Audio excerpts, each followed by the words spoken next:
So I got to know you from training with Ruben, and everybody calls you a nickname called Yoda. I think because I'm old. All right, you're not that old, are you?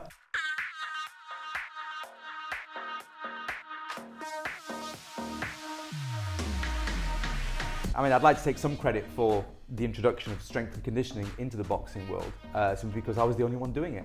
Because I know this, because every gym we went to, we'd have to bring our own weights in because they had no weights. Walk every day. Okay. Walk every day because it's not going to tire you out, it's not going to hurt you. Do some form of resistance training, at least 2-3 times a week, whether it be in the gym or you have an activity. Stay away from grains as much as you can. Anything made from wheat, rye, oats, whatever, so like bread, pastas, rice. I'm not saying don't have them, but just have them sparingly and concentrate on high quality proteins, vegetables and fruits.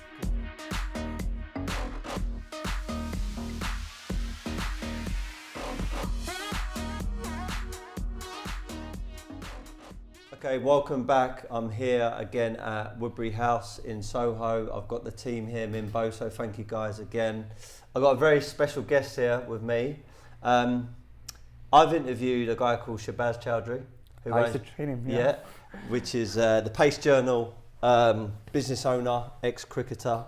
Also a guy called Robbie Lloyd-Taylor, who's become a very good friend of mine. He's bashed me up a few times in sparring. He's got a really, really good boxing gym called New Kings Boxing. I know you've been down there a few times. And also the legend, who's part of this group, Ruben Tabarez. And everybody calls you a nickname called Yoda. Why do they call you that? And first of all, what's your name? What's your full name? My name's Peter Marcasciano. Okay. It's an Italian name. Yeah, so that's who I am, really. Why do they sort of give you that nickname? I think because I'm old. All right, you're not that old, are you? I'm 55. Okay, cool. So I got to know you from training with Ruben, and a couple of times he couldn't attend for whatever reason, had other stuff going on, then you've trained me. I know Ruben is a nutritionist, strength and conditioning coach. He's now a businessman, sports therapist. I mean, how do we kind of label what you do? I think it's a difficult label because I started in the 1970s, really, training myself, and there were no books, there were no libraries, there were no. Not in Italy, though. I was born and raised in England. Okay. And in Chesterfield. Okay. I started off with just being in love with fantasy and science fiction and things like that, and then one day a cousin showed me, Marvel comics or the Silver Surfer, and I was hooked. So I'm a geek, so that's what I'm attracted to. And then one day, again around the late 70s, I walked into a shop, and there's no TV like now where you see these amazing bodies, or even on magazines you never saw muscles, you never saw bodybuilders, you never saw six packs, you never saw anything. So there was one bodybuilding magazine. It was called Health and Strength, right? And it was a British magazine by a guy called Bob Hoffman, who I think he started York Barbell Company like 100 years ago or something. Okay. And it was a tiny A5, black and white, in the newsagents. And on the cover it had Bertil Fox, who was a legendary bodybuilder. Right. I had never seen a bodybuilder in my life before. I went, what the heck is that? That's like a superhero. So I took it home, I bought it. I didn't have enough money. I had pocket money to buy, it was like 10 pence for a comic, and this cost like 50 pence. So I had to go back and get some more money. And I was thumbing through, I thought, how did these guys do this? And I'll never forget, they had an article on deltoids. I didn't know what deltoids was. I didn't know who to ask. So I started training. I started training myself. I didn't know what to do, just press ups, sit ups. And I was about 12, 13 at the time. Then I progressed to martial arts, really got into martial arts. And I was interested in training and strength training and how you get better and everything. And then I moved to Italy and I carried on with boxing. And then I decided to do a course in physiotherapy. Okay. So it was a 3-year course. And then I got involved with more sports, started training them. Not just rehabilitating, but making sure they got better.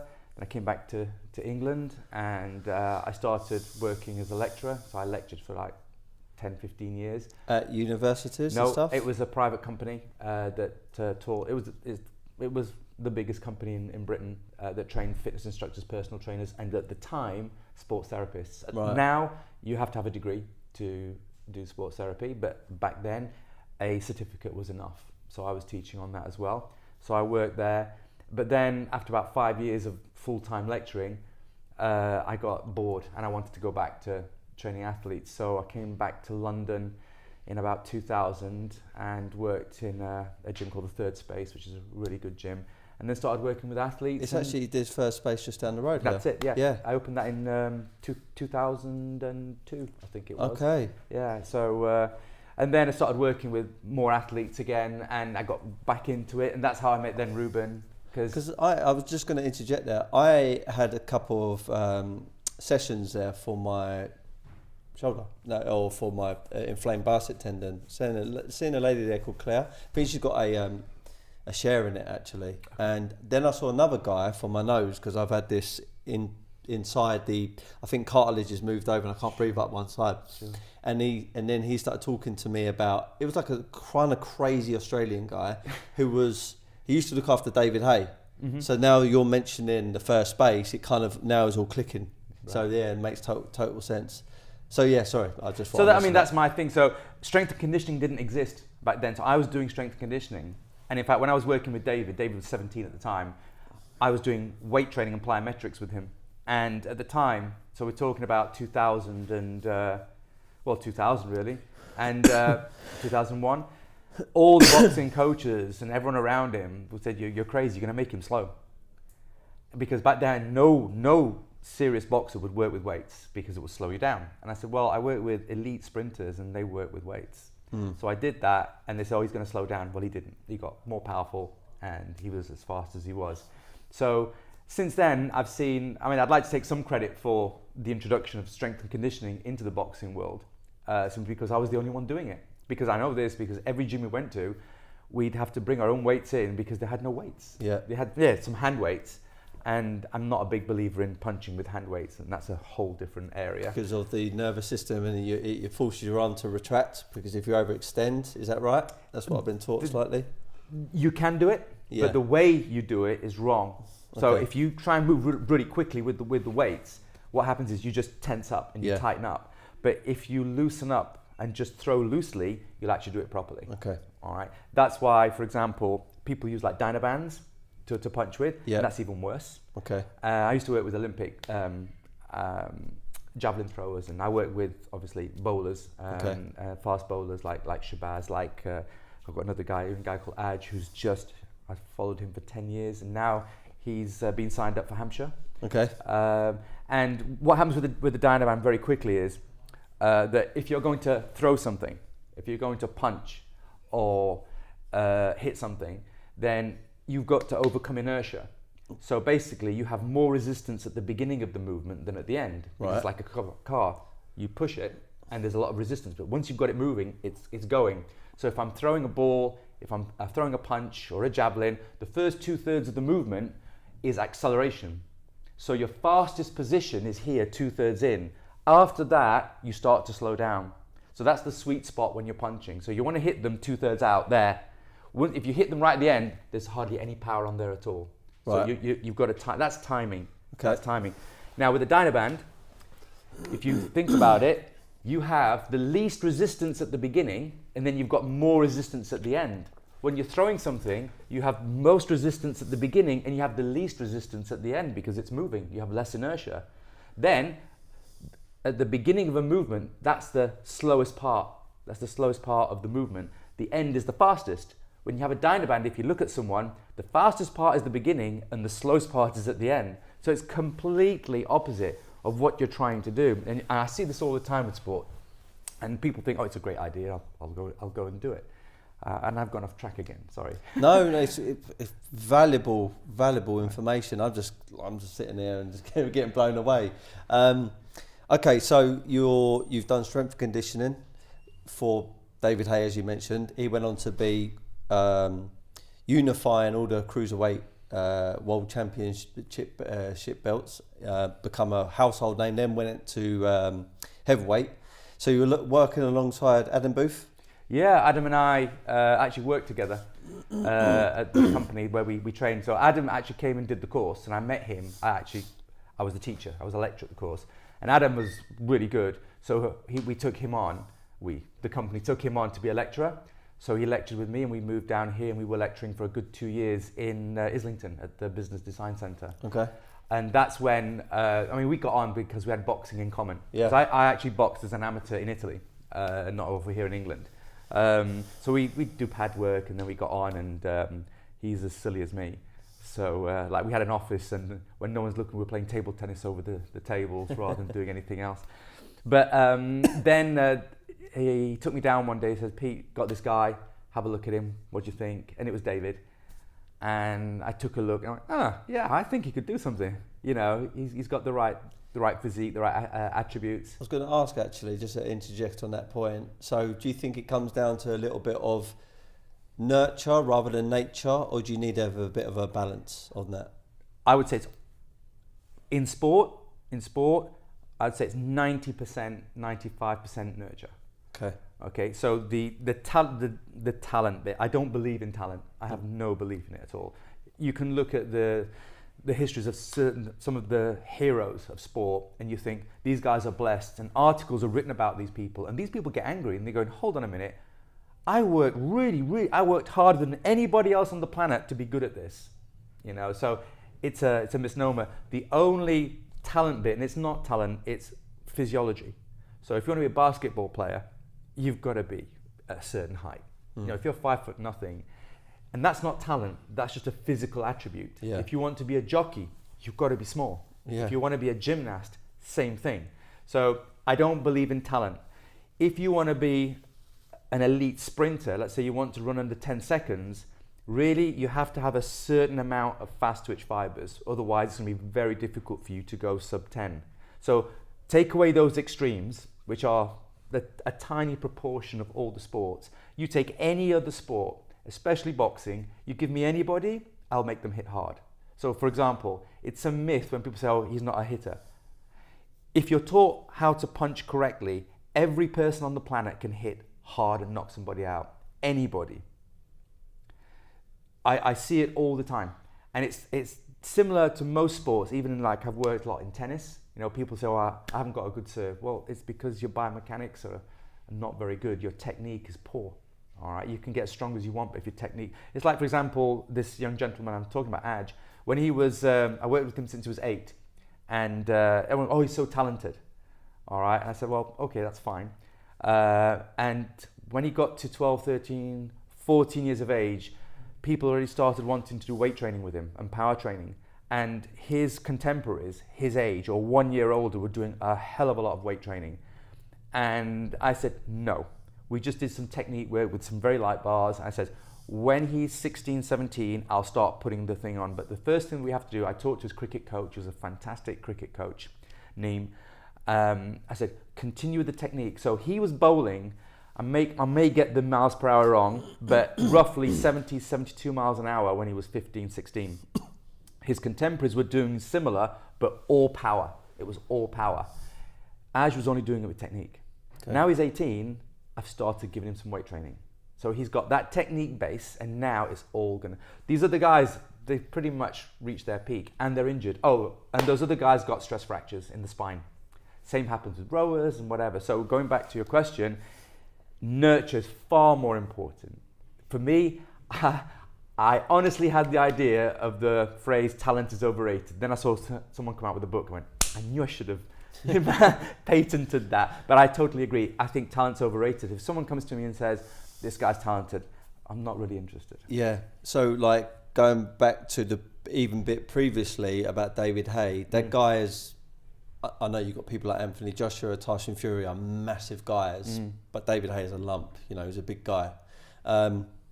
When you first saw him, did you think, yeah, this guy's got the physique, he's got that 5%, which is that nature part, I can work with this? What was your mindset with that? No, what the thing was, okay, when someone says he's a physical specimen, he was at the time, he was an amateur at the time, and he's only had about, 13, 14 fights.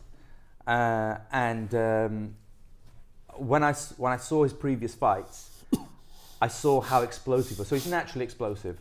And that's fine. If he wasn't, doesn't matter to me. But he's got that. I thought, tick in the box. He's got a physique that you can do a lot with without having to worry about, okay, he's got short arms, or he's got a thick waist, or he's gangly. It was okay. I can work straight away with this. If he didn't have any of those things, I could still work with him. But what impressed me, and I always look for 3 things in athletes. I always work. I'm not going to tell you all of them because then people might pretend, although some you can't. But the one thing that I look at that you can't fake is that on the day of the event, and I've seen this countless times with athletes, you may have seen it with business people and whatever, but on the day, that's where they want to be. They are so happy on that, even if they're nervous and throwing up, but they don't want to be anywhere else. David, when I was with him, he hated training. All right. He only started to love training when Ruben got involved with him. So make of that what you will. But he hated training, but he loved to fight. And when you see that, you can work with that. Yeah. Plus he had that physique that was explosive, and he already had the punch power, and he naturally had that technique. You didn't have to teach it. You see, some people naturally just click onto the right technique by accident.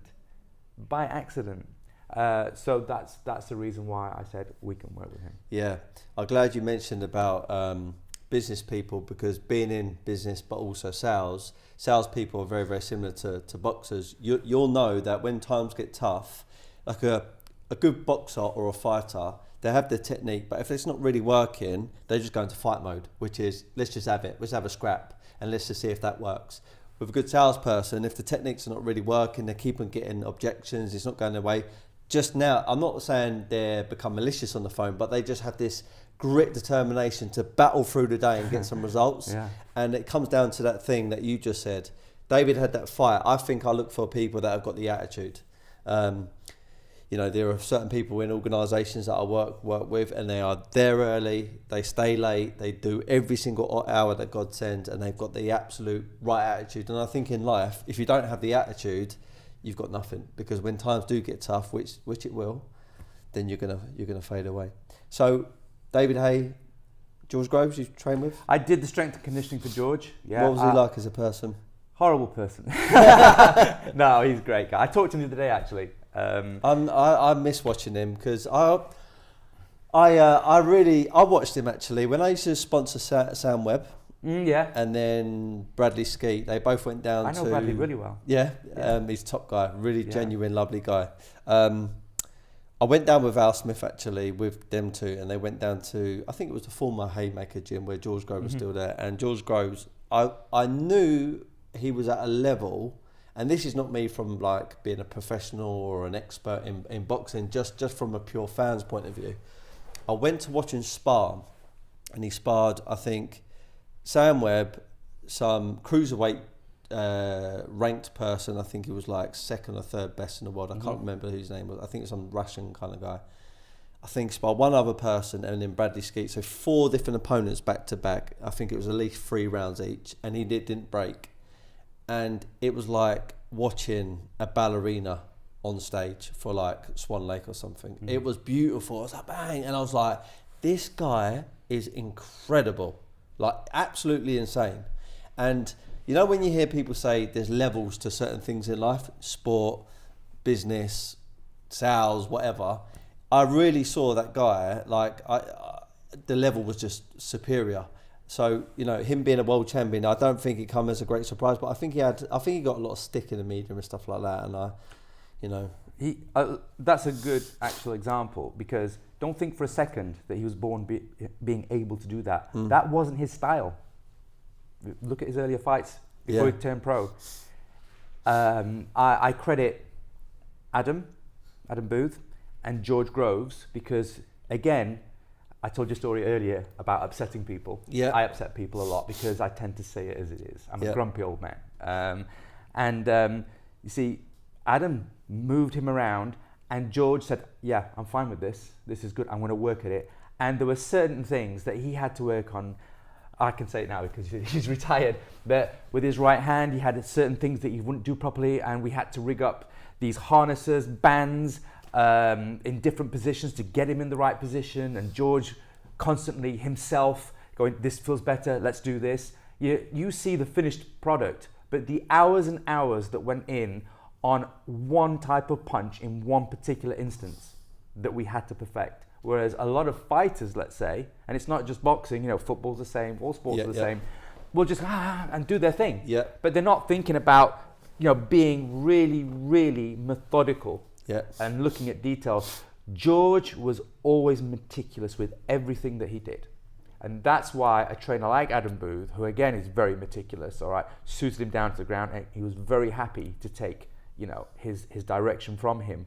And it's all credit to George, because not many fighters would have done that.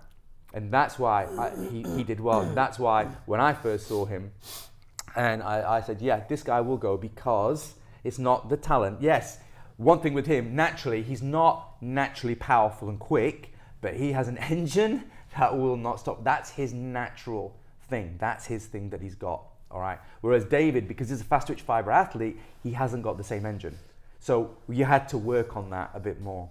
So, he's had a lot of stick, and I don't really understand it. I don't understand why people would do that, because any person that will, any person who's a professional sports person who goes into the field, I mean, I've trained athletes from many, many different sports that people have never heard of even sometimes, and it deserves a certain amount of respect. But if you walk into a ring, come on, it's like a climber going on a rock face. You're risking your life. And even in a boxing ring, you're risking your life and you're risking punishment.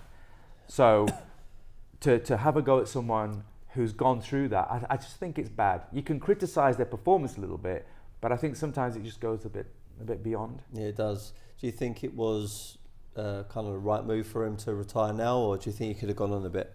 I talked to him the other day, and talking to him, you see, I don't want to say this sound bad, but there are some fighters that their head, I'm not saying they're not intelligent or anything, it's just that their head's in the clouds, and I understand it, because they've got the world at their feet sometimes, and they've got certain people that will always say yes, so they don't have to continually think about things. But he was always very cerebral, George, and I listened to him on the phone. He was happy, and he's got children now to think about. He's got a lot of talents. He's made money. Yeah, of course. Yeah, of course. Yeah. I think because he's happy, you can tell in the sound of his voice, it's the right decision for him. And although he's a young man, I mean, he's 30. I don't know what 30. Yeah, he's had 10 years at very high levels. So his body's broken down, his shoulder. He's had lots of operations, like any other professional athlete. Yeah. And at a certain point, especially in a sport like boxing, any contact sport, rugby, whatever. You'd want to retire earlier rather than sooner. So he could have carried on if he gave his shoulder another year, because when his shoulder went and I saw that he wanted to come back for that fight, I thought, ooh, that is not a long time. That is not a long time to rehab a shoulder. And he did amazingly well to actually get through that fight the way he did. But it would be interesting to see what would have happened if we gave him another 6 months. Yeah. Yeah, I was gutted when he lost the world title against Smith. I mean, all credit to Callum, but I'm a big George Groves fan, and I was just a bit gutted, because I thought in the back of my mind, I thought it's got to be slightly as well, to like, he must subconsciously be pulling the shot a little bit, because he's worried for it to be popping out again. Absolutely. I mean, as I said, I thought to myself, God, how is he going to do this? Yeah. It's not a long time. Even he won't be able to spar till really late on. There was so much going on, but of course that was the setup, and he made his decision, and he's happy with it. He's had a fantastic career. I think he's been a fantastic ambassador for the sport. I think he's a great role model, and I count him as a friend. And I've got very few friends. I hope I'm but I think that the boxing world in particular, I think the sporting world needs more role models. Yeah. And he's definitely one of them. Defo. So you had George Groves, David Haye. Any other sort of athletes outside of boxing? Had a couple of young guys, girls and boys who were in tennis. They were in the top 5 in the world at the time. tennis athletics. I had Ruben. Ruben was a European champion. I had Emma Anya, who was Olympic medalist, world medalist. I'm name dropping now, but it's just a few from different sports. That's tennis, football. There's a few footballers, and in athletics as well. Dwayne Ladejo, who was European Commonwealth champion, 400 meter champion. But I think most of my time I usually spend behind the scenes, and sometimes I work with trainers as well. So I kind of work more as an advisor for trainers who are training athletes, rather than me constantly training athletes, because I think it's a young person's game, because you're constantly on the road. Yeah. And when I was up and coming, there was no such thing as a strength and conditioning coach. So I'd more or less train athletes when I was here, and then they'd go away and they'd compete and everything. Whereas now you bring along your nutritionist, you bring along your strength and conditioning coach and that. And I don't really do that much now, although I'm more involved in the boxing now, rather than strength and conditioning.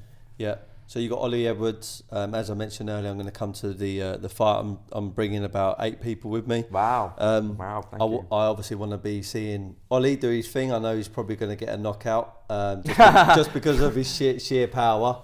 Touch wood, that happens. Thank you. Obviously, be looking forward to seeing the main event, which is Derek Dejora. I'm also looking forward to somebody who boxes down I box down his gym, I should say, which is actually Adam Booth's gym, which is Josh Kelly. So I'm really looking forward to all these fights. So Pete, you being a trainer, you do the boxing training, strength and conditioning. You also do nutrition. Do you advise people on nutrition? Yeah. What's the big? How do you like? You can walk into Virgin Active Gym, Mm-hmm. and that could be a so-called trainer, right? A personal trainer. I'm not knocking them. They serve a purpose, and it's great for their business. But what's the difference between? And sorry to be so blunt about this. What's the difference between someone like you and someone like them if someone's going to walk in off the street? Okay, well, let's define who I am and what that is. Because I think people don't understand what the process and the history is behind what a personal trainer is. And I think this is important. Many years ago, so going back into 94, 95, and I started lecturing and teaching. Mm-hmm. And back then, you could become a personal trainer in 2 days. Although the personal training word the buzzword wasn't quite around back then. You could get a baller course, which is a British Amateur Weightlifting Association course, in a weekend, and off you go. You can do anything you want. You're licensed to kill, basically. Then there were these fitness courses, and they were all based around aerobics, because aerobics was the big thing in the 70s. So the fitness course was based around aerobics. So when I went and I saw the curriculum that I was supposed to teach, and I looked at it, it was an aerobics instructor. And you looked at it, they didn't use any weights, hardly at all. And in fact, back then, and I think it wasn't David Lloyd, it was another group, and they weren't allowed to have any free weights in the gym. And so imagine a massive gym that has 2,000, 3,000 members, no free weights at all, only machines. No such thing as functional training back then. I was doing it, they wouldn't have it. In fact, I was one of the first ones in the country to do dynamic stretching. I actually got thrown out of the gym because I refused not to do it. Because I said, no, my client's going to do dynamic stretching because it's the right thing to do. And the lecture on it is an hour and a half's worth of lecture on why. Now it's just normal. Every athlete, every person will do dynamic stretching before an event. But back then it wasn't known. So anyway. And a quick breakdown, just a very, very quick, like a summary of what that means. What is the dynamic stretching? So if I were to take my hamstring, and I hope they get this in the shot, and I was going to stretch my hamstring, and I'm standing still, it's a static stretch. Okay. This is not a natural position for the human body to be in. So imagine now I'm a kickboxer and I'm going to flash up a kick really fast like that and stretch my hamstring in a dynamic manner. Well, the structure, the actual physiology of the muscular system is tightly correlated to the nervous system, and that's why when you go to the doctor and they do the stretch reflex test, so I'm sure you've had this thing here, where you get the kick. So what happens here is the stretch occurs so rapidly that the muscle responds, and that's one simple aspect. There are hundreds of aspects that happen.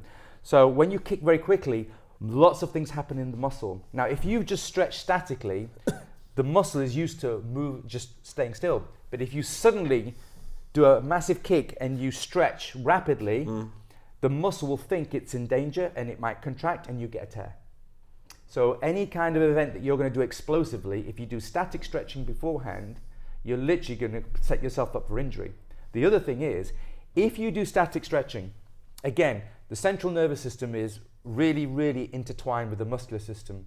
So if I do this for a while, this muscle will then relax. That relaxation goes into the brain as well. So what happens is you actually start to feel nice and drowsy and nice and sleepy. But now you've got to fight. Off you go. It takes a while. Yeah. All right. Whereas if you do dynamic stretching, every time you do a dynamic stretch, what happens is it actually works on a separate system, a separate nervous system that actually excites the brain. So you can actually see the brain buzzing. You can try it yourself. Just do this for 30 seconds and you'll be wide awake and wired. Or just do this for 30, you'll feel sleepy. So those are just two of the reasons why you wouldn't do a static stretch before that. But anyway, going back to the course. So I looked at it and they wouldn't do deadlifts or squats because they said you'd hurt your back. So I said, no, we're teaching it. And I was the first one to do high intensity training for fat loss. And I was the only one who taught it because all the other trainers wouldn't teach it because they couldn't explain it. So I did it. The way it's being done now, I have to say very quickly, I don't agree, but that's just a separate issue. So you'd get your diploma, you could do a 2-week course, it's full-time, or you could do it part-time, and you've got a fitness instructor course. The teachings that I've had from Ruben, and I'm interjecting here at certain points because I'm this is like bloody like I'm personal like session for me. This is great. I'm getting loads of bits of information. The amateurs to, let's say, the pros. I'm not a pro, but I've sparred many pros. I've been around a lot of pros. Queensbury boxing, I've boxed for that league and stuff, and I'm looking to fight myself again on it. And there's a big difference between the amateur way of style of training and boxing to pros. And the amateurs are, not all, but a lot are avoid weights is going to make you slower, as you mentioned, and high intensity. I sparred a couple of amateurs last week at my old boxing club, Bromley and Downham, and I want to say big shout out to Richard Foster because he's the man, and that club is very, very close to my heart. It developed me. But I've got to say this one thing. I remember sparring the guys, they were very good, very quick, but there was not really a lot of power there. Maybe that because of their age, I don't know. And one thing I remember Ruben saying to me, and I think you will support this, is it's good to do, obviously, circuits, it's good to do high intensity, but if you keep on doing it, it will actually make you weaker. Mm-hmm. So this is why you've got to have, there's a need for it, but you've got to section it, and you also got to remain strong during that process. So going back to what a lot of people do now, they talk about this HIIT training. The new buzz thing. Yes, of course. Obviously, you've got people like Joe Wicks, not knocking him, phenomenal guy, absolute successful, sensational person. All credit to him. But I think that's kind of to kind of a mass market where people just want things very quickly, immediately, because we're in that internet age. Mm-hmm. But if you look at the real way of training, you want to be fit, strong, powerful, durable, speed, everything. So going back to what you were saying, high intensity training to lose weight, but you want to remain fit and strong. Okay, so if we want to go down that route, I warned you. I'm like that. Yeah. I probably have. I've left like 10 subjects unanswered because I'm incapable of giving a simple answer because most of the time things aren't simple. All right, so let's look at high intensity training. So we want the science here. Okay, so when I went back and let's go back in time, all right? Put some effects here, all right, like Back to the Future, one of our favourite movies. My argument back in the 90s was you're doing up because the 80s was the era of aerobics. Now, if you look at sports science, let's say 90% of the sports science up to the 1980s was predominantly done on aerobic training. Hardly any was done on strength training. It just wasn't important enough. All of the important work on strength training and high intensity training was done in the Eastern Bloc. That's why they dominated the Olympics for decades. So I said, look, you've got these aerobic guys, they're doing, let's take a marathon runner. probably around 60, between 60, depending on their schedule, 60 and 80, and some would do 110 miles a week running, all right? You look at the elite aerobic runners, their average body fat was roughly around 10, 11%, which is lean. You know, at 10%, let's take a man at 10%, 11%, they've got a six-pack. They're looking It's not good. a problem, all right? They look great and that. But the sprinters who would not go anywhere near that, no aerobic training, would be 4 to 5% body fat. Now, how do you square those two things? You can't. So you've got to look at other systems, all right? So if we look at the aerobic system now, for people listening who aren't quite into exercise science, you might have heard of anaerobic training, which is without oxygen, and you've got aerobic training, all right? So you've got aerobic training, which utilizes fat predominantly, but it also uses sugars as well.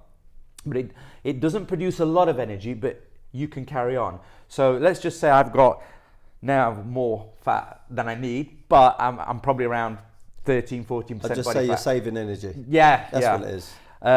I could run for 3 days without stopping, no problems. Okay, it'd hurt, but I'd have the energy, okay? Now, if you look at the anaerobic system, which is divided into two, but I won't go into that, and anaerobic means it doesn't need the oxygen. And because it doesn't need the oxygen, it burns sugar. Now, when it burns sugar, just like a car, if the injectors aren't working properly, there isn't enough air going in, it burns dirty. So the exhaust, out of the exhaust, you get that dirty smoke. So the dirty smoke in the body is lactic acid. So when you're working anaerobically, you produce a lot of lactic acid. And that's what stops you from contracting. Eventually, you just have to stop. Right. Okay? But lactic acid isn't a bad thing per se, because when you're trained, you can have a higher level of lactic acid, and also that lactic acid gets reconverted back to sugar. So when you do that type of high intensity training, you're actually training your body to do that better and better every time. But there is a limit, okay? And people don't understand that in fat, you can store as much fat as you need. I mean, people get up to 500, 600 pounds. So the stores of fat is unlimited in the human body. But sugar, you can eat all the sugar you want. You can basically get about that much sugar in. That's as much sugar, 300, 400, 500 grams in, and you're done, whatever, right? So it's actually used for survival, all right? So if you're going to use the aerobic system, you can jog for hours and hours and hours. You'll predominantly be using the aerobic system, but you'll be using a bit of the anaerobic system, but you won't notice the lactic acid because it's tiny. But if you sprint full pelt, after 10, 15, 20 seconds, you're gonna feel it. And you might, if you're fit, be able to keep it up for about a minute, but then you're gone. And that's the anaerobic system, it's gone. The only way you can carry on is to really drop down the intensity and to just jog along until that lactic acid has gone away and your glycogen stores are good again. So going back to fat loss, if you just use aerobic training, and if you go into the gym and you see all these fat burning zones, they make me laugh. And they go, oh, you're in your fat burning zone now. Oh, really? So how come sprinters that are never in the fat burning zone burn so much fat? You know, it just doesn't explain it. They're right, but the thing is this, is that if even at rest now, predominantly we're burning fat because we're alive, we're breathing, you know, we have a certain amount of muscle tone, our heart is beating. So of the energy that we're using, maybe we're burning 100 calories an hour just existing, all right, like this.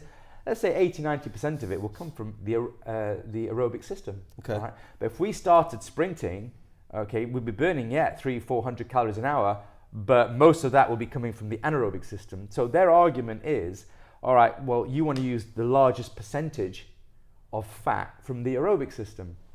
Well, if you're burning 100 calories an hour, even if you're burning 90%, you're only burning 80, 90 calories an hour of fat. Yeah. So it's nothing. Yeah. But if you did a high intensity session and you burnt 500 calories, but only 50% of that was from fat, that's 250 calories an hour. Yeah. And that's the basics of how it works. Okay. And I can get much more complicated than that. I bet you could. But the main issue, the problem that they have today is they do too much of it, i.e. too long. It's not necessary.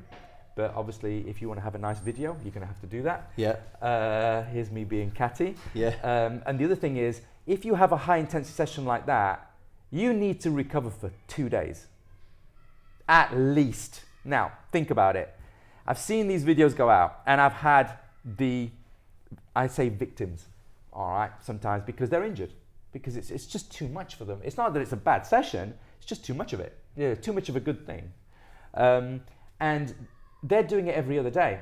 Now, your glycogen system, so glycogen is basically stored sugar in the muscle, all right? So once the sugar goes from the blood into the muscle, it becomes glycogen, so glucose to glycogen.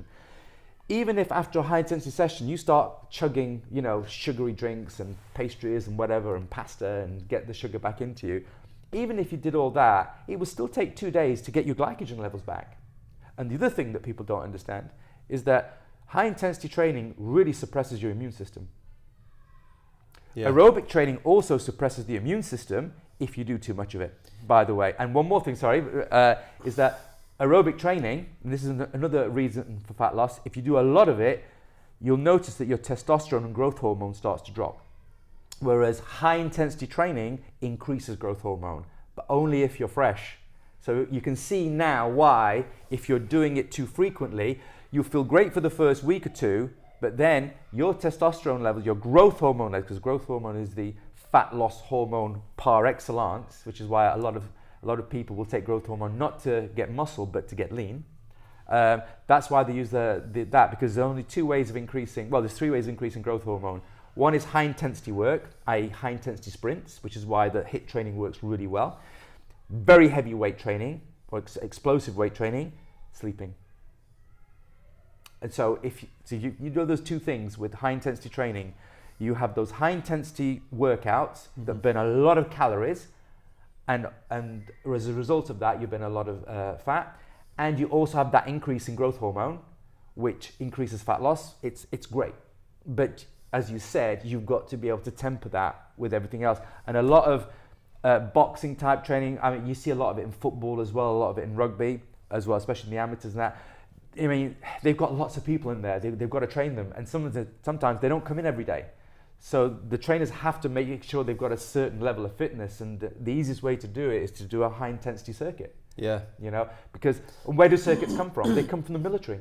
Why did the military do circuits? Is because if they're stationed somewhere in a desert or in a mountain and they haven't got a gym, a circuit is the easiest way to keep the troops fit and healthy. Well, not healthy, but fit enough to be cannon fodder. Basically. Sorry, but that's that is the way of war. If you're a commander, you're not thinking, I don't want him to get hurt. We've got to win. Yeah, absolutely. So there's a lot of information there. Let's just say I promote a lot on my podcast when I'm interviewing people or when I'm just doing my own. I mean, I've done an episode on the reasons why you should invest into a good personal trainer, and also the reasons why someone should take up or think about taking up boxing. I won't go into them right now, but there's some benefits I've listed from my own personal experience. I believe if you want to be the best mother, the best father, the best businessman, the best person in general, the best you can be, it's very difficult to be the elite person unless you're fit and healthy. I think it's so important. So let's just say you're a regular person, let's call it just the regular person who lives out there, and they don't really have too much of a clue, but they've got the attitude they want to get fit, healthy, but also remain strong. What is a typical, let's say, how many times a week should they be training, and what kind of training should they be doing? They're not trying to be a David Hay, and they're not trying to be a George Groves. Okay. But what do you think they should typically look to do? So, if you're looking at the human species, okay, we're primates, all right. And for example, when I used to train children, we're designed to do a few things. The first thing we're designed to do, okay, is to walk.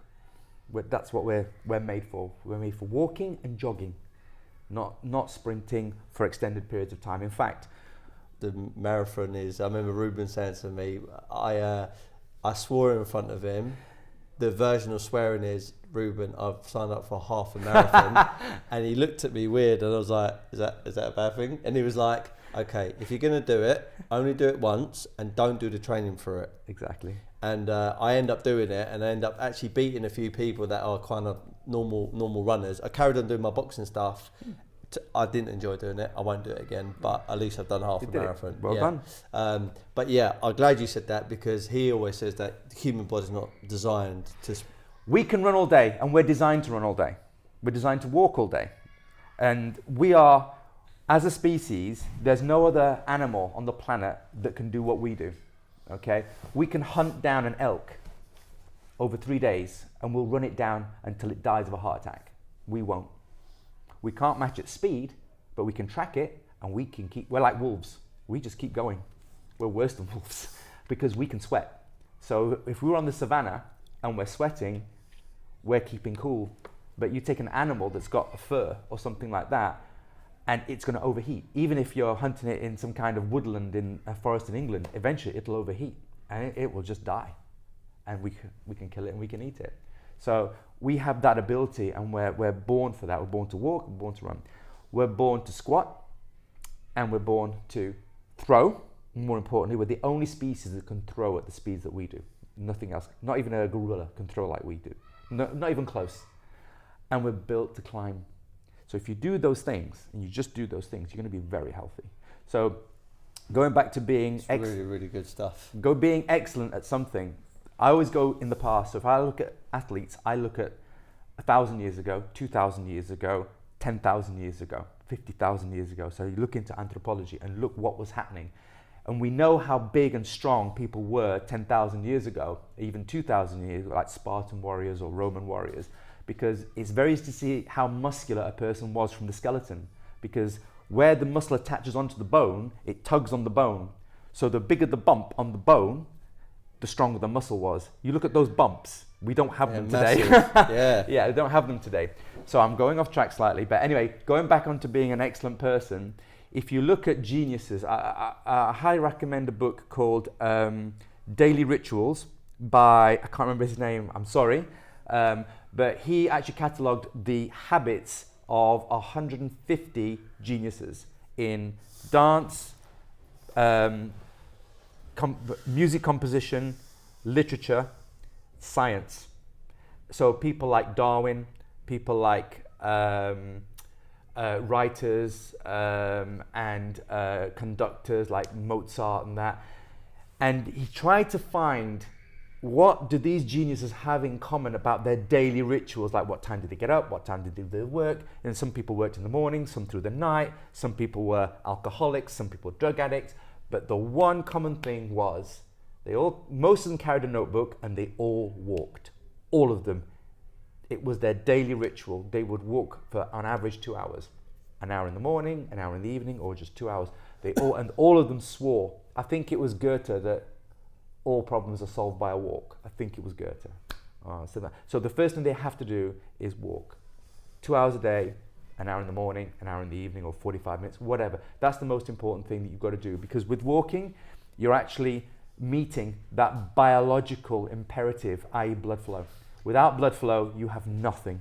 And the same gym Adam Booth's at, and I want to do a shout out to Charlie Beat, one of my trainers, well, my trainer down the same gym called Light to Box. He owns a gym below it called Light to Lift. There's also another guy down there called Chris Davis, a shout out to him. But Charlie always says to me, go for a walk on your day off because it helps you recover. Absolutely. And the amount of times me, my other half, and my new baby boy Mason, we go out, I strap into my chest. It's kind of like a half workout. He goes to sleep usually.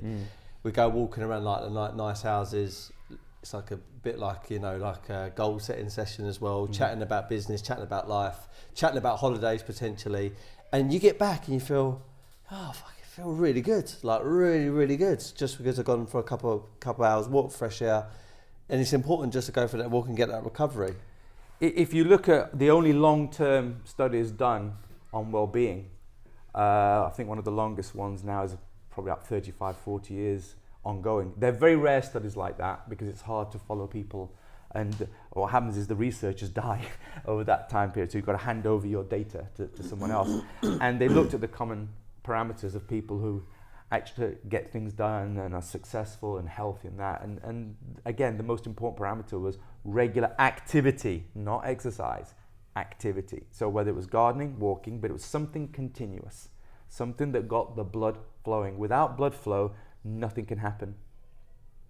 And also, going back onto fat loss, there's a way to use aerobic training, but it would take too long, that you can use that low intensity work to increase the amount of fat that you can burn at any moment in time, and that. So you can use both types, but again, you need that intelligence. Going back onto personal trainers and that, and how they get their qualification. I mean, I wrote those courses, and then NVQ came in and they had their thing, and at the time it was such a simple course, anybody could have passed it. They've improved it now. Now they have the register of exercise professionals, but I want to impress on people, it's my opportunity to impress on people.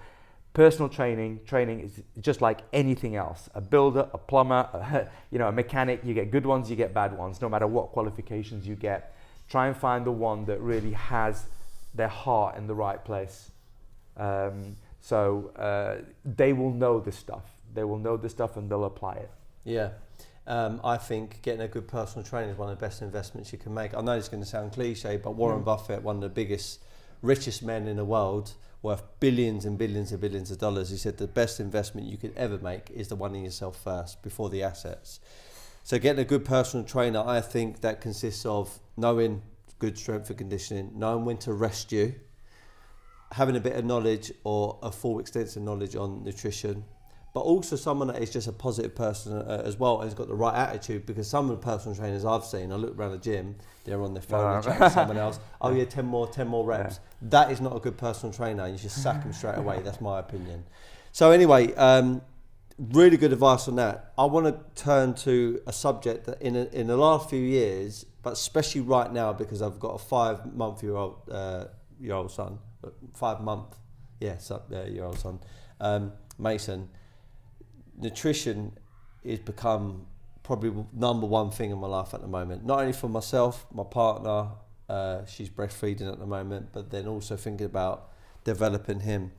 Ruben said something on my podcast as well, which is everyone should become their own, they should experiment, because some foods, superfoods, won't agree with others, and you should see what works for you.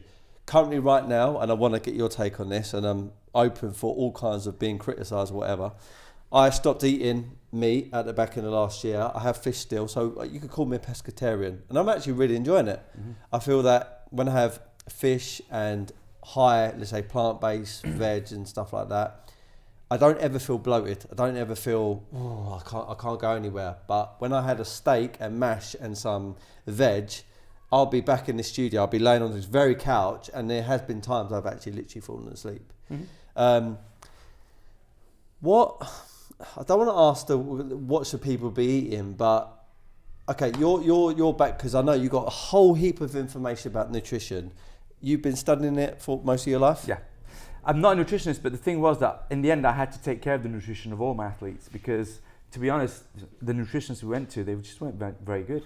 They just weren't very good, because they did their course and that's it, whereas again, I like to go back in the past.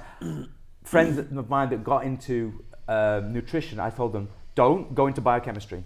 You've got to know what you do. It's like exercise. When people say, I'm going to do another course on, I don't know, a certain type of training. No, don't. Go and do a course on biomechanics. Because if you know your biomechanics, you'll know it all. Going back on what you're saying, the reason why you're falling asleep wasn't the steak, it was the potatoes. Right. It's the highest, it's like pure sugar. It's like you ate a bowl of sugar with protein. Going back to what you're saying about meat, we are omnivores. I've had this argument over the past nearly 40 years. And I know what that word means, but just for the demographic that don't. Okay, we will eat anything. Okay. You eat fruit, vegetables, nuts, roots, animals. If it flies, if it swims, if it runs, we'll eat it, and all parts of it. Now, the argument that you have for vegetarians from a spiritual side, I totally understand. I totally understand. I don't agree with that spiritual argument. I don't agree with it, but I totally understand it, and I'm willing to debate that. But when it comes to the physiology, no. There's no debate. We are omnivores, and we're designed to eat meat. In fact, if you have children and you don't give them a meat diet, in fact, recently, 3 months ago, an Australian couple were jailed. Really? For malnutrition. The child was slightly retarded. Fish, no, it doesn't. If you eat certain, like one of the most healthiest things that you can get that has everything that you need, or most things that you need, the different amino acids and minerals and everything else, is shellfish. Okay. All right. Now with meat, red meat is great, but unfortunately that's not the best part of it. It's the organ meats. Now, if you look at a lion or a tiger or well, not tigers, lions. Tigers will do the same thing, but look at mammals that hunt as packs. So if you get a wolf pack, the alpha female or the alpha male has first dibs. What do they eat first? The insides. As in? Put you on the spot now. What? I'll put you on the spot now. So they kill them, I guess, by... Will they go for a shank? Will they go for a bit of fillets? They open them up and they start eating the kidneys. The and liver, stuff. the kidneys, the heart. All the rest of the stuff, they leave to the other ones. Why? Because they're the most nutrient-dense parts of the body. And that's what we need to be healthy. So, bring back liver and onions and things like that. It's got everything you need, especially, for men, zinc, copper, magnesium, iron, all those things that we need, all right? It's all in there. The steaks, the red meat, it's got good protein, it's got a good amino acid profile, it's got some minerals in it, it's got some creatine in it and everything. Yeah. It's fine, but we're designed to eat meat. The way you look at it, if you look at any mammal, and what scientists will do is they have this kind of proportion to the length of the digestive tract compared to the length of the body. I might get the actual measurement slightly incorrect here, but a typical carnivore, like a tiger, its digestive tract is what, 3, 4, 5 times as long as its body. Ours is about 15, 16 times. But if you look at a sheep, it's longer, they've got different stomachs, they've got different enzymes. Look at their teeth. They don't have canines, they don't have incisors. We're designed to rip and tear flesh. And the thing is, we're primates, and people go, well, primates don't eat meat. Well, yeah, they do. Okay, chimps will hunt other monkeys and they'll eat them. And then the argument is, well, gorillas don't do that. Really? Okay. Well, when gorillas first came to the UK in captivity, they weren't flourishing. They weren't able to mate. They were lethargic. They were losing mass, even though they had the best food. And what they realized was they didn't have the animal protein content, because when they're eating, they'll eat all the insects on top of there. And it's a primal part of their diet. And they now have to add that in to their diet to keep them healthy. So we need that. We don't need it as much as people having steak every day. We're not designed for that, because if you look at our past, we'd go through famine and feast. Yeah. We killed something, we'd eat it. We might then eat again for another month. Yeah. And the women had it even worse, because they're the ones bearing the children, which is why women have more body fat, because they have to stay at home, and sometimes if the men are out, they've got to fend for themselves against wild animals, other clans, the elements, and at the same time, they may be 8 months pregnant, have 3, 4 little children, they're on their own. Mm. They'll have to fight anything off. So they have to have that energy. Yeah. That's why their metabolism's slow. So the average woman would have about an 18% body fat, and the average man, let's say 10, 12. And also women need that higher body fat, because if they don't have that higher body fat, their estrogen levels drop. So it's important. Like a lot of athletes that I've had, they've had stress fractures because their body fat levels went too low, and they stopped, their period stopped, so the estrogen levels dropped, and they weren't able to form calcium in their bones and things like that. But if we look at our physiology, I want to get away from that emotional thing about veganism and vegetarianism and that, and think, okay, bring aside the spirituality stuff, and I totally understand and I respect. I love animals and things, and nature and things like that. But I have to think, I'm a part of this planet. And for example, if I was killed and an animal ate me, I wouldn't blame the animal. No. I'd be upset. But I go, okay, The bloody tiger ate me. But at the end of the day, plants are carnivores. I mean, if you die in the forest, that forest will eat you up and absorb you. Yeah. Plants don't make any quibbles about this. They're not bothered. All right. And I'm fine with that. In fact, in old burial practices, they used to have sky burials. You know sky burials? No. You put the body on the top of a mountain, you let the scavengers have it, because you're giving the body back to nature. That's wicked. I actually want to do that. I actually do, but I want to get to 140 first, as we spoke about. Fine. Okay, that's really interesting. So just a quick summary. This is really selfish of me, but am I doing my body a disservice because now I'm, let's say, pescatarian? I've only done it for 3 months. Yes, you are doing disservice. Right, just do this. Just have this experiment.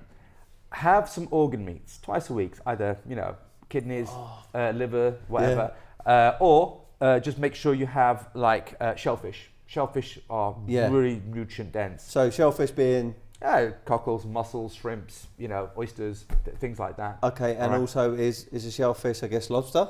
Yeah. Yeah, lobster. Yeah, all crustaceans, basically. Prawns? Yes. Crabs? Yes. Yeah, I love all them. Okay, wicked. Okay, so... Do that. Don't have the fish. Have those for a week and see how you feel.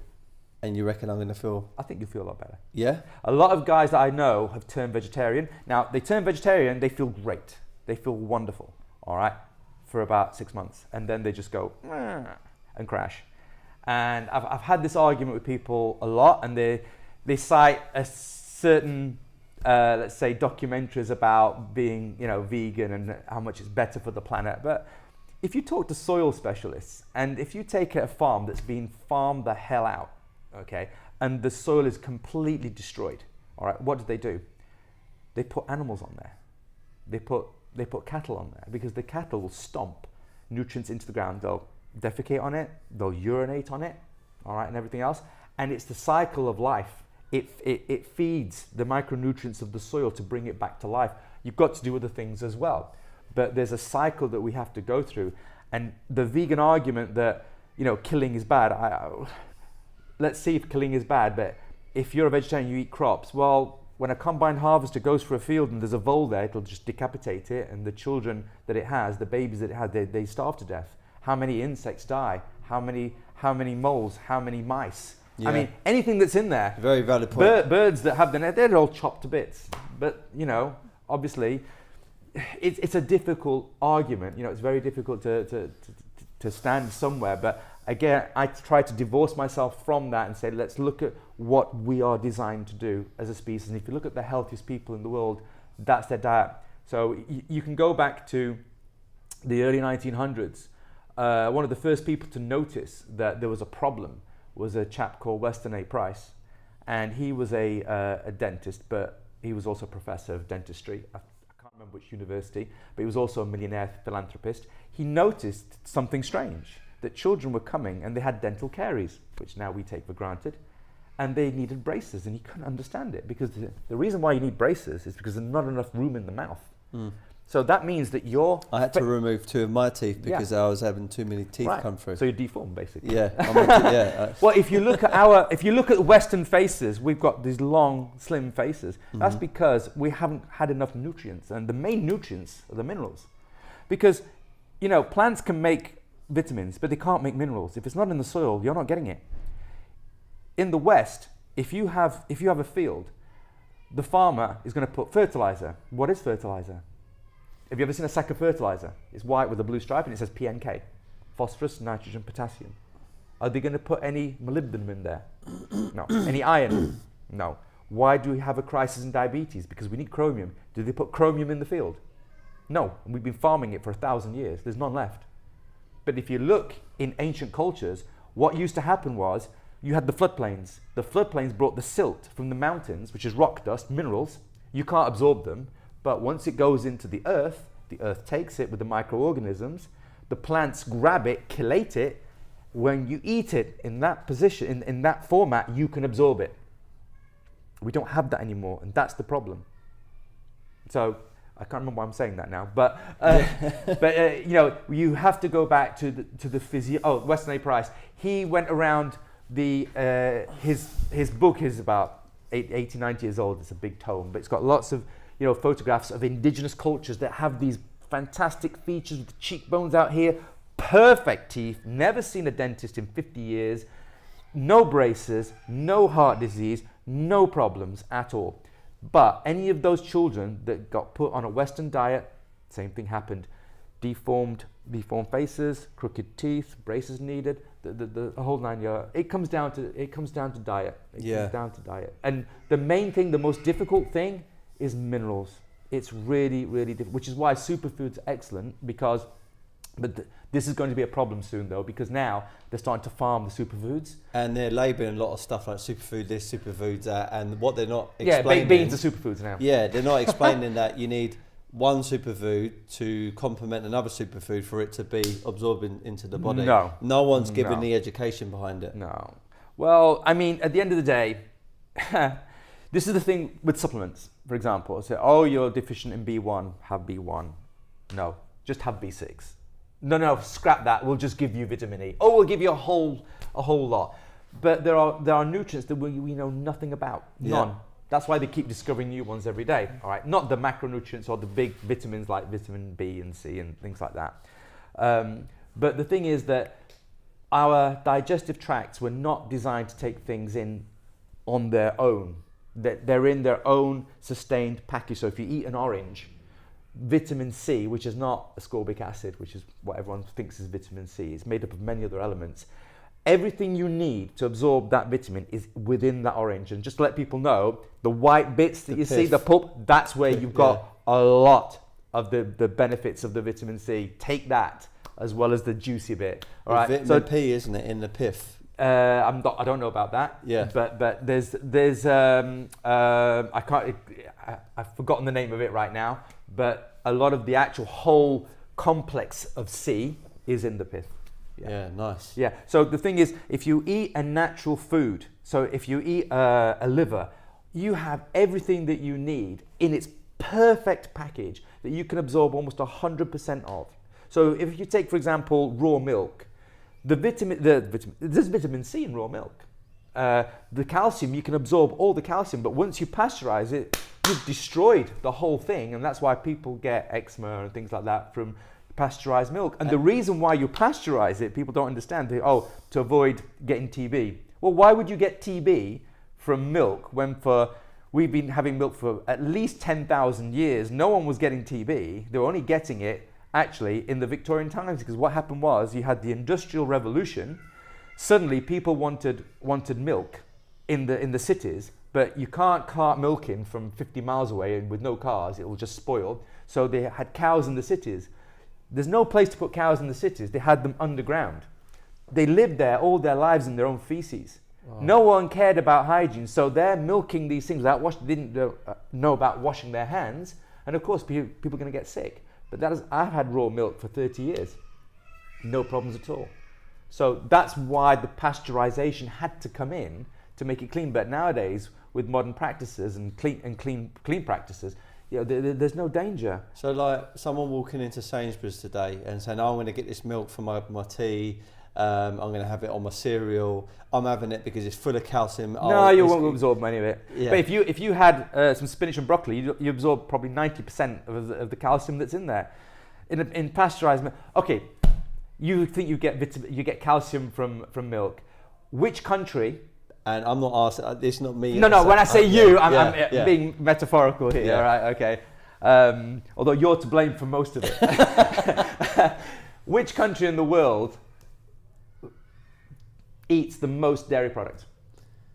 Most country in the world? America. Yeah, okay. Which country in the world has the highest incidence of osteoporosis? I don't know what that means, but I would say America. When your bones get fragile and they snap. Probably America. It's America. No, it is America. Yeah. Which country in the world has the least consumption of dairy products? The least. Jesus, I don't know. Somewhere in Asia? Yeah. Which country has the least problem with osteoporosis? Somewhere in Asia? Right. Yeah. Make of that what you will. There you go. People sometimes, they're very quick to make assumptions. You've got to, it's like common sense isn't that common. All right, it's like saying, oh, well, I've got water under the skin, so I'm not going to drink water. That way, I'll tighten my skin up. Well, actually, you've got to drink more water to get rid of it. It's counterintuitive. Or I'm looking out over the horizon, it's flat, the earth is flat, okay? Sorry, flat earthers, but it's not. It's round. Okay. So you've got to look a bit beyond it, and as you said, in today's day and age, it's all about sound bites. It's all about attention, and I think in fitness and health, the biggest problem, people obviously want to talk about what to have to eat, how to have to train, what to have to do, but by far the biggest problem is attention and mental attitude. Without those two things, you will never get anywhere. And I think with children nowadays, powerful. The mental attitude, and just one thing to consider is, I looked at the research on theatre, television, movie making and everything, and I'm not going to get my phone out, I've got the exact numbers, but it's more or less this. In the late 40s, have a guess at what the average time of a screenshot was. Like, you got Humphrey Bogart, one of my favorite actors, talking to someone in a scene.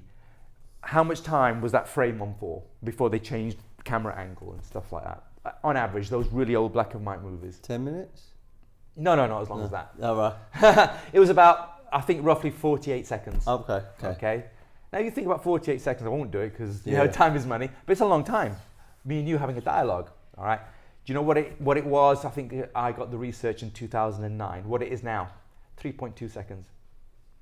Look at the news. When I was a nipper, I'd look at the news at 10. Good old Trevor McDonald. He'd sit down there. He'd look you in the eye for half an hour. Whereas now, any news program, within 2-3 seconds, the angle changes. The angle changes. The angle changes. The angle changes. Just look. Just do it. Try it. And that's a problem with attention. Because they know now our attention span is so short. Oh, so it's conditioning the viewer, especially young children. Well, it's a vicious cycle. Because their attention's so bad, they have to change something. And because they keep changing it, the attention gets even worse. So they have to keep switching it. So it's going down and down and down. And because of that, you get these sound bites for fitness and health that sound great, but there's no thought put into it. No one's looking into this and saying, well, does this make any sense? It's like when people say, well, you know, for example, I've worked with models, and they go to, well, you know, I've got a problem where I've got dry skin and things like that, so I'll drink more water. So that's not going to help, you know. What do you do if you've got dry skin? Well, put cream on it. Okay, what is cream? It's a fat. Yeah. Okay, you're plumping up the skin. Well, the thing is, under the skin, you've got a layer of fat, and a lot of it is made of essential fatty acids. Though that essential fat underneath there, what that does is it stops water from evaporating too quickly through your skin. Wow. So if you're so lean because you don't eat, because you know you have got to be stick thin, you can drink all the water, it's still going to go through. So eat some more fat. You won't have to put as much stuff on there, and you have beautiful skin. Beautiful bit of information. Just putting it back to like the meat conversation then, okay? I think there's a couple of reasons why. Well, first of all, I think it's down to the internet, if I'm being honest. I think back in the day, I'm 32 years of age, so I'm not like some of the kids now where everything they get is from the internet. Back in the day, it was, you know, friends, colleagues, peers, people you deemed as experts. And I know we was having a conversation earlier, but for some reason, we all used to typically, I'm just saying the normal person, in which I regard myself as that, or certainly at least back in the day, you go to your doctor and you would get like nutritional advice and health advice because they've got this title. But then the internet came around, then you got social media and you start looking at different pages and you start learning. And there's two things to the reason why I wanted to experiment. And I am saying that word experiment because I'm not saying forever I'm going to be against eating meat. But the meat that you typically get in supermarkets, been farmed, been pumped up with maybe hormones, so you're eating the hormones and stuff, and I felt really bad about that. And I don't like if an animal is being pumped up like that and almost abused. I don't personally think that's right, and I didn't really want to be a part of that. And I didn't really want to start eating the hormones that I believe are in it. The other thing I was reading on these alkaline vegan type profiles is cancers, heart disease, you know, all the big scary ones that we all are very frightened of.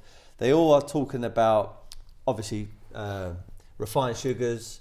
They say a lot of meat, even a lot of fish can all factor into making your blood acidic and therefore can lead to your mold, flus and illnesses, but then over time will compound and turn into the cancers and tumours and things like that. That I've gone on a bit now, but can you see where I'm coming from? And I think a lot of people might be falling into that same kind of mindset. Now, again, there's this mad paradox of you got the vegan people, and I'm quite an open-minded person. I don't like to attack people because of their beliefs, their race, their fucking gender or anything like that. I like to be very open-minded about things, okay? I like to see a debate, okay? Because I think it's important. I look at vegan and I think, yeah, I can see some of their points, but then some of them start gunning into people and I think that's wrong. Then you've got the people on the other end of the spectrum that only eat meat and they go, the people who are vegans, they're stupid. And I'm just trying to learn. I'm just trying to, because I want to teach my son to kind of, you know, kind of make his own mind up, but try and lead him down a path that I think is right. Obviously, I want to avoid one of the biggest killers in the country, which is cancer. They're now saying 1 in 2, 1 in 3 people are going to get cancer in their life. I've even had a family member recently said they might have something mild, and it was another reminder. What's the answer? Like, what is the answer? So, like, they're saying, like, have an alkaline blood. So I'm trying to have a lot of foods which I think are alkaline to support that. But you're smiling like I'm talking shit now. So come on, Pete, hit me with the facts. Just on that note as well, even though we won't go too much into conspiracy stuff, but I believe we can all live over 100, 140. People do. My goal, I've got it on my vision board, to be over 100 years of age. Yeah. But comfortably, not like, you know, in a wheelchair. I want to be fit and healthy, and I want to still be doing my training and stuff like that. What is a capability, training right, resting right, eating right, drinking enough water? What do you think a human body can live up to, honestly? Well, from what I've seen, from what I've been able to learn, the only issue is that some of the people who've been like, there was, I can't remember the name. As I said, I didn't know any of the questions you were going to answer because I like doing it like this, you know, just surprising with the questions. This is what's so good about podcasts, because they're raw. Yeah, I love that. I don't want to know the questions. I have fun with it. But I think one of the oldest ones I'd ever heard of that was quite famous, I think it was in China. And in China there's this religion called Taoism. And it doesn't really believe in a God. It's like Confucianism, but it's Taoism. And that's where like a lot of Kung Fu, like internal martial arts, like Tai Chi, Bagua, Singhi, these are the internal arts where you maintain the essence, the chi, inside your body, and you've got to use nature, the sunlight, you know, gather the essential essences, your nutrition, and everything else. And back in ancient China, the doctor was also the chef. So depending on the seasons and the type of person that they had, they would actually change the diet for everybody in the family.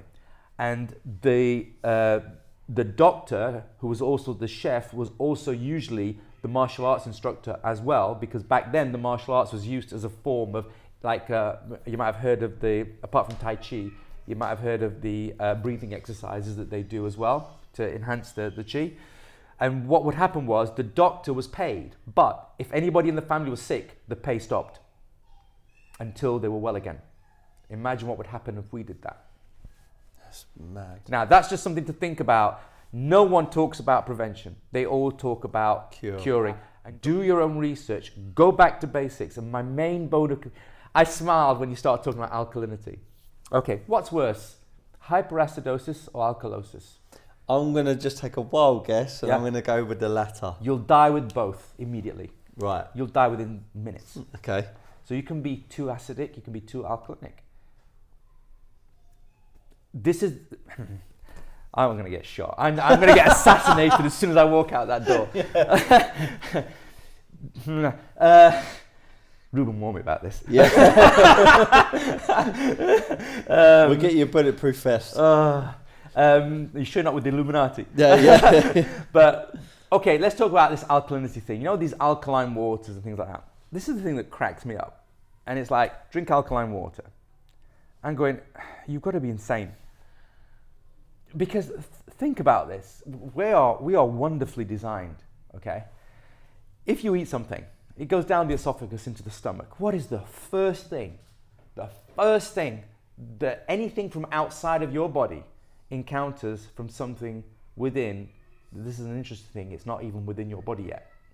If you think of the human body like a tube, okay? Let's imagine this bottle, the thickness is a bit thicker. This is the outside of your body. You've got a tube. This is your mouth and this is your anus. Anything that's going through here is not inside you. It's inside you, but it's not part of you. Yeah. It's not you. It's only you when it gets absorbed through the walls of the intestines, isn't it? Yeah. So that part is actually outside of you, and that's where your bacteria is. But once you put something in that mouth, what's the first thing? And this is a perfect thing. Imagine this is your stomach. What's this? What's in your stomach? It is the stomach acid. Exactly. To break it down. You've got about a litre of this stuff, like twice this. And if you could put it onto the on not a glass table, but a wooden table, it would go through it. It's very, very powerful stuff. Why is it there? To break down stuff. And to do something even more important than that. Allowed it to absorb into your body. Something even more important than that. So you can get rid of the bad let's stuff. say you're a bloke. You drop a piece of ham on the floor. You pick it up. 3-second rule. Yeah. Eat it. What's on that piece of ham? Bacteria. E. coli, the worst bacteria, the most dangerous stuff in the world, and you eat it. Is it going to kill you? No. Why? Because of the acid. Exactly. Now, you drink a lot of alkaline water. What happens to that acid? Okay, it gets more alkaline. Exactly. Yeah. It's more like a base. So now you start eating stuff, you've got some bacteria going in, and you're going to die. So what's the how do you avoid that? Let's just like... The body is clever. The body is clever. You've heard of homeostasis? Yeah. Right. That's where... can I have a whiteboard? Yeah. Steve's going to explain homeostasis. That's where the body stays on a sweet spot. So, and you look at your cells. Each cell has a different alkalinity. It's not the same throughout the body. You've got millions of different pHs. Who's regulating that? You? No, it's done by your parasympathetic system. That subconscious part of your brain that you don't control, that makes your heart beat, that dilates the pupil when light comes on it, when the photons hit the retina. All right? So if let's talk about your blood. If your blood gets too alkaline, you will die. Too acidic, you will die. What happens is, it needs to be around here. Let's just say 7.2. All right? Like this. If it goes above, enzymes come in, drops it. If it goes too low, something comes in, lifts it. You're always here. You're never at the same one. It's like an airplane. An airplane, for 90% of the time, is off route. It's the continual adjustments that it makes that make sure it gets there, because you've got wind, you've got all sorts of things happening. Your body does that all the time. So by you trying to control the alkalinity in your body by, I'll have a bottle of alkaline water and I'll have some lettuce, or maybe that's too alkaline, I'll have a bit of meat, and you go crazy. It's unnecessary. And I think that the fault of this is with the industry. I did this thing a while ago. I actually went to Waterstones and took a picture. I haven't printed it, don't worry, Waterstones, all right? Just for me. On the fitness section, all right? Fitness and health section, diet section. I counted something like 350 books. There were a couple of doubles, so let's say there were 300 books. If you don't know anything about fitness and health and you walk in and you go, I want a book on fitness, where do you go? I want a book on diet. This one is the paleo diet. This one is Atkins diet. This one is the combination diet. This one is the invent your name diet. You have no idea. So forget all that. Go back to basics. Go back to what is natural. Go back to what our ancestors did as much as we can know. And it is really, I want to tell people, it's really simple. It's really, and I've spent my life observing people who are healthy. Like when I trained as a physio, I had to do some internship, and I was in Italy, and I remember working the geriatrics ward, and you could tell the people that were really, really healthy from those that weren't. They were the people, most of them were farmers. They grew their own stuff, and they ate with the seasons. They didn't care if something was alkaline or not, and they're living up to their 90s, and they're still, you know, they're going up. I was in quite a mountainous region of Italy, and then they go up the mountains with their sheep, and they come back. They're like 90 years old with a cigarette in their mouth. They had this log that they'd found they're going to burn later on, weighs like 30 kilos. They're not bothered. They're fine. Their diet was varied. They'd have a lot of wine, homemade wine. They'd smoke a little bit, you know, but they had a good life, and they had a very varied diet. I mean, most people now only eat food from like four plants, four things: wheat, rye, right? That's it.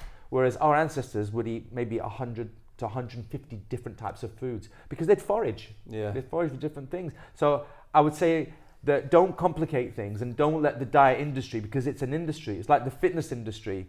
The fitness industry for a long period of time was self-regulated, and they'd come out with all these different stupid systems. And the thing that people understand is it's an industry. They need to get you in there. Just because something looks great and it's entertaining, the music's there, and it's got this benefit or a piece of kit or whatever, it's an industry. Yeah. Look at the people, the strongest people in the world have probably never seen a gym in their life. All right. Not saying gyms aren't necessary or aren't useful, but it's not absolutely essential. It's much simpler than that. Yeah. Well, it's going off a little bit of when we're talking about training. A lot of people are doing this HIIT stuff because they want things immediate. They want to lose the weight immediate. They just want everything immediate. Then you're looking at food, and a lot of food I see now, especially living in London, right? It's massive city. You've got millions of people here, fast paced, business going on. We just want things done right now. And, you know, people got like 45 minutes only sometimes for lunch or an hour. And they're flying somewhere to get like what they perceive is going to be healthy and quick. People go to the microwave. I know you got a view on microwaves. Oh, yeah. And they're going for certain things which they think is quick, easy, tasty, and it's going to give them nutritional value. Why would you say, like, I don't know, like the first question then, why should you avoid something like what speeds up the heat of a piece of food by using a microwave? Why is that bad? Okay, well, if you look at a microwave, okay, so you're looking at a vibration level that's millionths of a millimeter. It's tiny, so there's an awful lot of energy in there. So with a microwave, what happens is it heats from within. I think most people know this now. Yeah. That's why a friend of mine burned himself, because he microwaved, I think, a cup of milk, and the outside was warm, but the milk was boiling hot because it heats from inside. Now, because it heats from inside, if you imagine that you're going to eat something and it's formed of cells or something like that, like a piece of meat, it actually heats the liquid part of the cell, and it bursts from within, and it damages it from within. Also, when you heat something to those extremes, you actually alter the shape of the molecules. And our cells, and we have like a billion cells, they outside them, if you imagine like a globe, and it had all these different types of keys, like a Yale key and an old-fashioned key and a padlock key, and each of the molecules that you need has a different shape.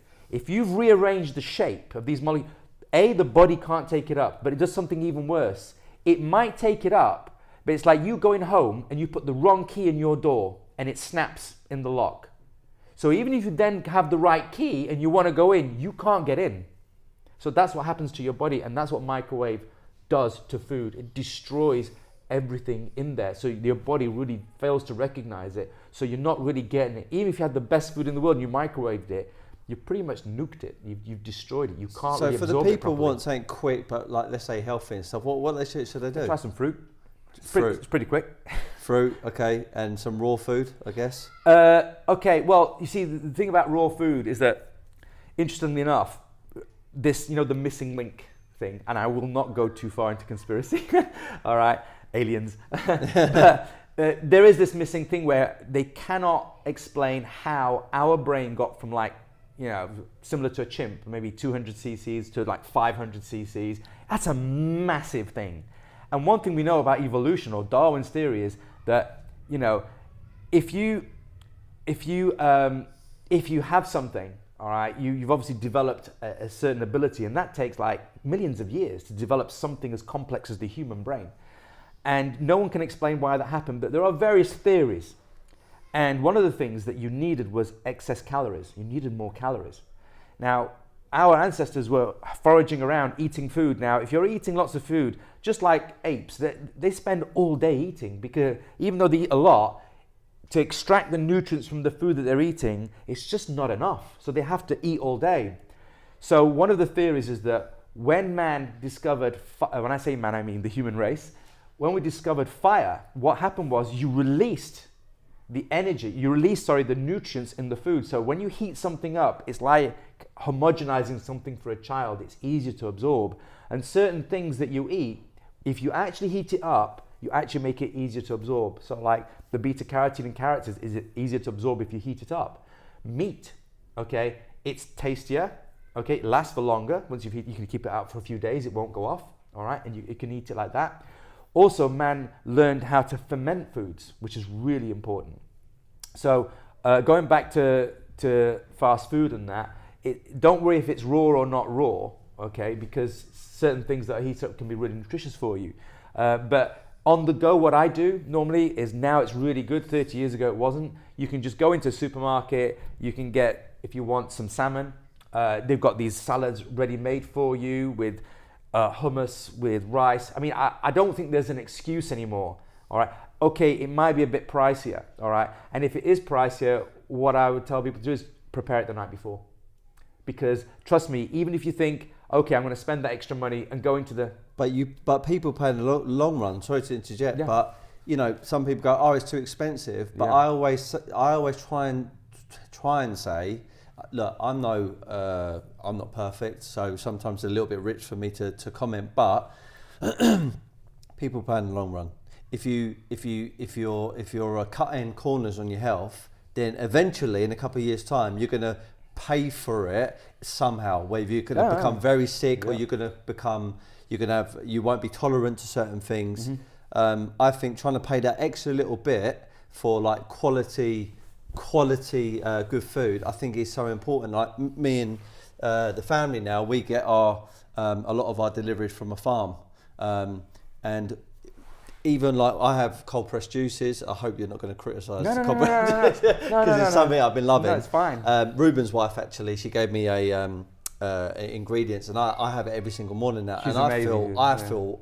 I mean, she's amazing. She's in good nick. Our 2 children are beautiful, very smart, switched on, and I have that every single morning. But when I get Sainsbury's carrots and I get from the farm, they look different, and if I don't eat this one quick enough, it will go off. But this, a week later, and it's still sitting there. Yeah. So that in itself, I'm like, this can't be all that good for me. So the importance of getting food from the right places is also important as well. Well, when you were talking about the meat earlier, I mean, we're jumping around, but what I do with my meat is I get it from local farmers. So I know those cows aren't carted around the country, you know, packed into those lorries and stuff like that. Or injected with like steroids. Yes, we've got, I mean, at the moment I'm living in Derbyshire, so there's tons of farms around there that I can, but there are plenty around London as well. You just got to find them, and now you can, like biodynamic farming, and just look those up as well. The amazing practices, the cows are well looked after.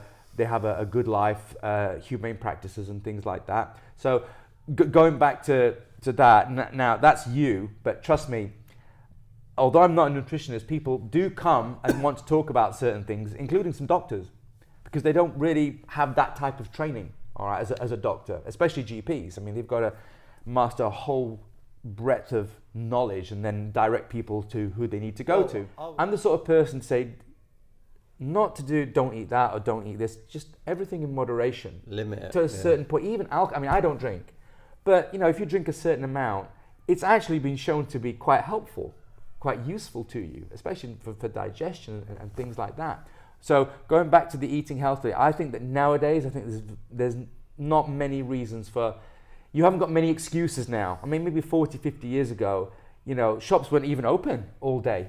You know, they were closed on Sundays all day. You just couldn't get anything. So I think that if you want to eat healthy, you can. But for those that have a problem, I think that for some of my clients, the best thing is they prepare it the night before in Tupperware, or if they make a dinner, make more, and half of it goes into Tupperware and you have it for lunch the next day. And it's done. You don't waste any time, and you take it with you, because a lot of people have good intentions, but then they get really hungry, and instead of going to buy something like you said, they'll go and get something quick and whatever. So sometimes a bit of prevention it goes a long way. So let's just say, what's a bit of advice that you can give for someone who wants to have a good well-being, fit, strong, nutrition? What's a bit of basic information you give someone? Okay, exercise-wise, I would say walk every day. Okay. Walk every day, because it's not going to tire you out, it's not going to hurt you. On your joints, it's fine.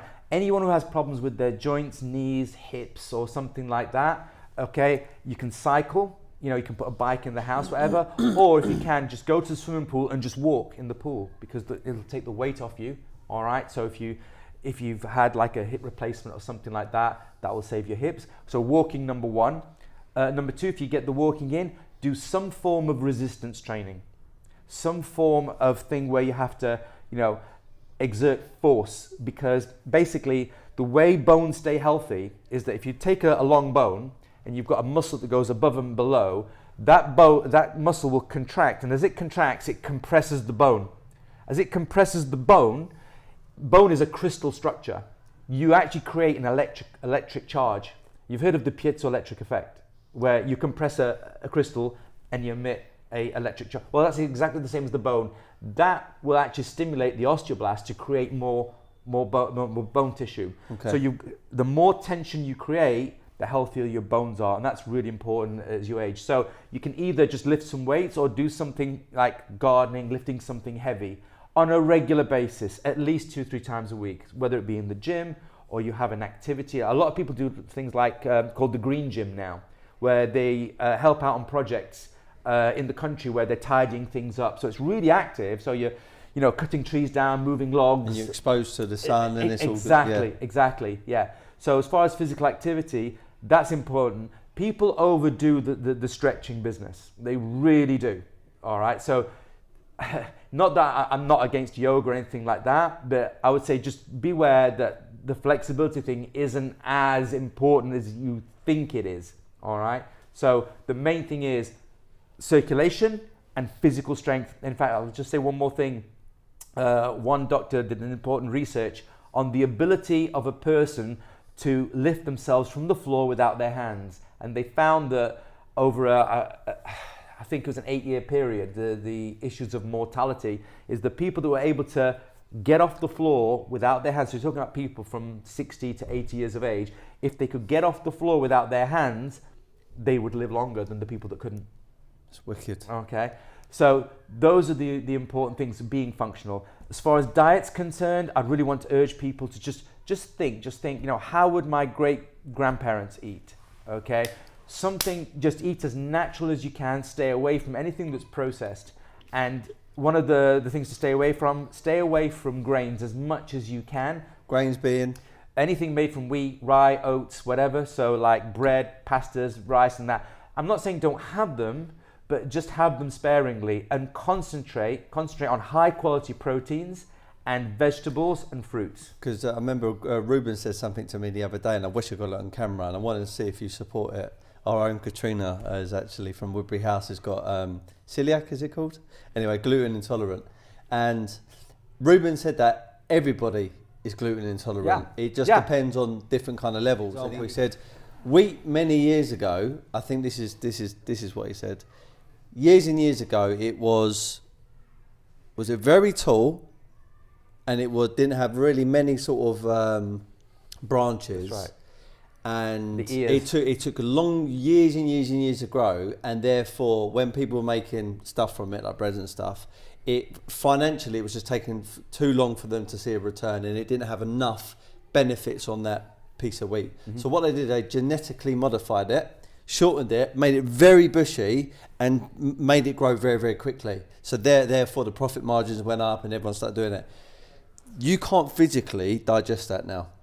No human can digest it. This is what he told me, and I can see the logic behind it. So therefore, you are obviously going to feel tired. You're going to obviously look very, very lethargic. It's going to seep into your blood. It's going to that's obviously what's going to cause a lot of acid and stuff like that.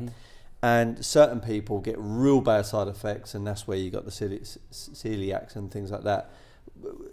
On that note, if you go to the doctor, you have the celiac test. You either come out celiac positive or negative.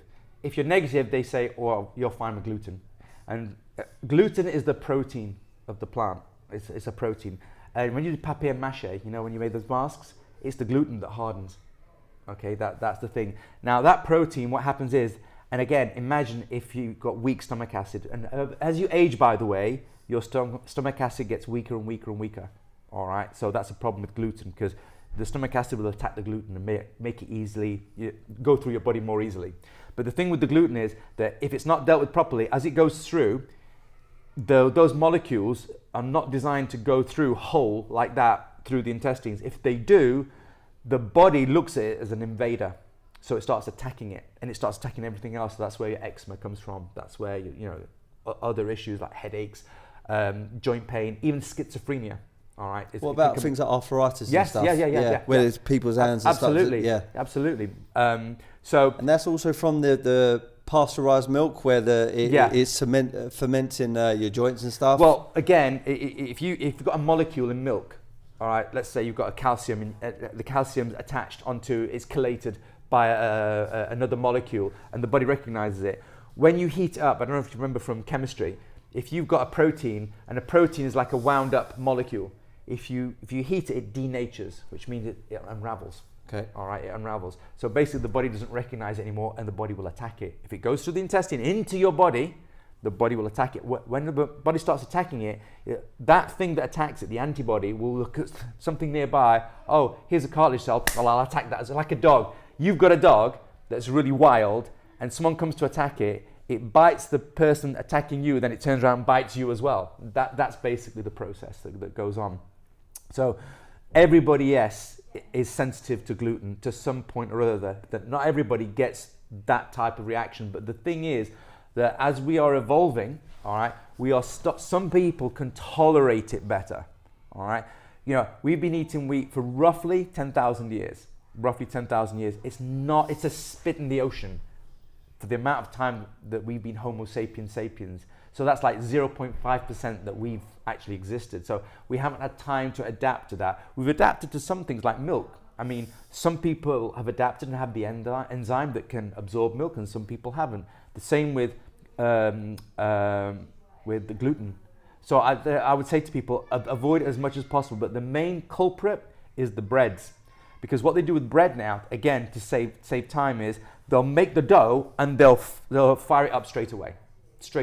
So they haven't actually got rid of that gluten. What they used to do was, if you look at people who come from older cultures, like my mum, she's Italian and she makes her own bread and everything.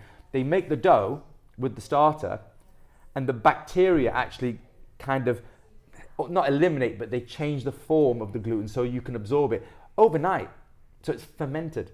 Yeah. Okay. They don't do that now anymore. It takes time. So they just straight in the oven and you eat it. That's why if you have a loaf of bread now, you go, oh man, yeah, it's like this. But if you have like some sourdough bread that's been fermented, you'll feel a lot better. But even sourdough bread will still have some gluten in it. Yeah. So what I'm saying to you is limit the grains as much as you can. So what were the grains again? You had wheat? Any grains. Because all the grains now. Just name a few though, just in case. Oats, gluten, rye. Spelt is actually wheat, but it's a really old. Not rice. It's a grain. Rice as well. Yeah, to a certain point. While rice is all right, better. Well, again, the problem with we're humans, all right, and we have technology like fire. No other creature does this, and we take grains, and in order to eat it, we've got to grind that thing up. We've got to grind it. We've got to cook it. Got to heat it. Otherwise, you can't just eat it like that. You won't absorb it. All right. So we're able to tolerate a lot of stuff. But hold on, I was going to say something else. What was the question again? The grains. Well, avoid certain grains. Oh, right. Here we go. Right. So the thing with grains is that it contains something called phytic acid. So when people say, "Oh, have whole grains and not white rice, have brown rice," all right. Oh, be careful of brown rice because some brown rice is white rice and it's been painted brown with sugar. So you're getting a double whammy. Make sure it's wild rice if you want it wild. The phytates in the grain actually stop you from absorbing minerals. So a lot of people eat lots and lots of wheat products and oat products, and that phytate stops you from absorbing zinc, magnesium, and all these important minerals. You won't notice it straight away, but after 6-7 months, you will start to feel lethargic. You'll get a cold really easily. So as you said before, a lot of the illnesses comes from our diet. And we didn't eat a lot of grains. And when we ate grains, it was all sprouted. It was all fermented. So instead of grains, what should people replace? Because do you know what I've been having? Mm-hmm. And I hope you're going to go, yeah, that's good. We've been taking out rice, and I've been putting shelled hemp seed. You know it? Yeah. Hemp seeds are fine. Yeah. Also things like couscous. No, not couscous. Is actually wheat. Okay. It's the grain from the South America. It seems like couscous a bit. Late in the day. It'll come to me. But what I tell people, instead of grains, just have like vegetables. Right? And with vegetables, have them raw, but have some steamed as well because it's more easily absorbed, steamed. So also things like sweet potatoes. Sweet potatoes are really good because unlike your white potatoes, they've got very low glycemic index. Okay. And also they're very easily digested, and it's in its natural form. It's always been around. Yes, you have to eat it, but you can eat them raw, but you won't be able to extract a lot out of it. Like my granddad always tells me many years ago that if they had pigs and they had to fatten them up, Because before they gave them potatoes and stuff and whatever, and it's fine. But if they wanted to fatten them up, they actually boiled the potatoes first. Yeah. And they'd get fat very, very quickly, all right? Because you release the nutrients in there. And again, that's one of the reasons why I didn't finish the story. We've actually developed our brains because we've got more calories very, very easily. And that's important for you to grow a structure like the brain. And 70% of the brain is fat anyway. So because we had all those calories, we were able to grow our brain. And that's only thanks to the fact that we had food constantly and the nutrients and the calories readily available via the use of fire. It's one theory. It makes some sense. It makes some sense. So the fact about wheat and sugar. Sugar is the number one enemy. If you can stay away from Refined sugar, you mean? All sugar. People go, oh, but I have honey. It's sugar. It's sugar. All right. But fruit is obviously sugar as well. Right. Okay. Again, the problem with fruit is you could not 50,000 years ago go away and find an apple tree. They didn't exist. You couldn't find the fruit you have today, like bananas. If you look at banana, the way it was, you could hardly eat it. It was more like a plantain. You know, you'd have to cook it.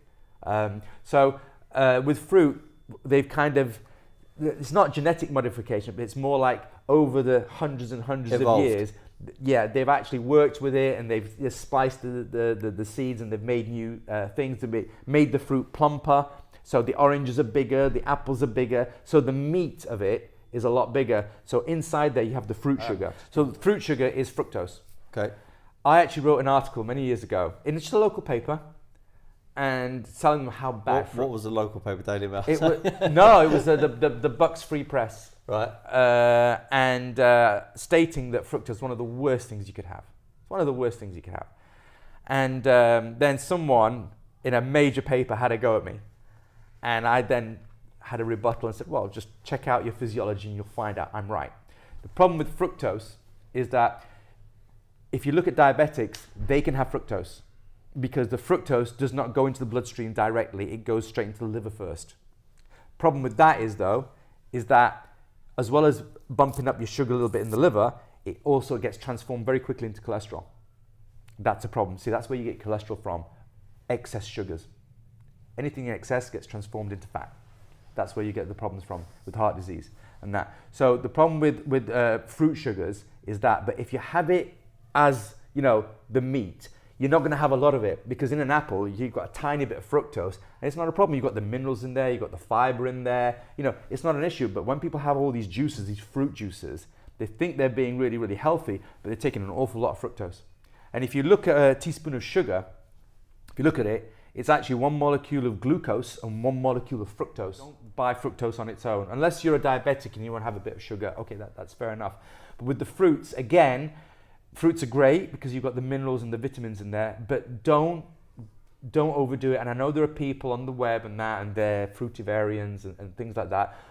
I have to hold judgment because I have to see you after 20, 30, 40 years. You know, what's the effect on you and what's the effect on your children? Because you don't have to think about yourself because you pass on what you've been doing onto your children, and that's what you've got to look at.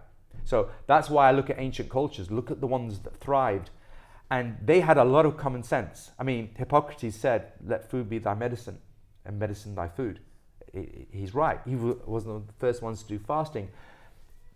Alexander the Great's father, clever man, if it wasn't for Philip of Macedon, if it wasn't for Philip, Alexander would never have been, because it was Philip of Macedon that trained the troops, the Macedonian troops, that pretty much governed the planet. They destroyed the Persian Empire completely. With 30,000 men. I mean, they're overwhelming odds. And the thing was, what did Philip of Macedon do? He married an Egyptian princess. Why? The best grain on the planet was in Egypt because the Nile flooded, the silt went over the land, fed the grains, the minerals that you needed. It was the highest nutrition grain that they had. And that grain isn't the grain of today, as Ruben was saying. It was good grain. They'd ferment it, they'd cook it properly, they'd raise it. You could have an army on that.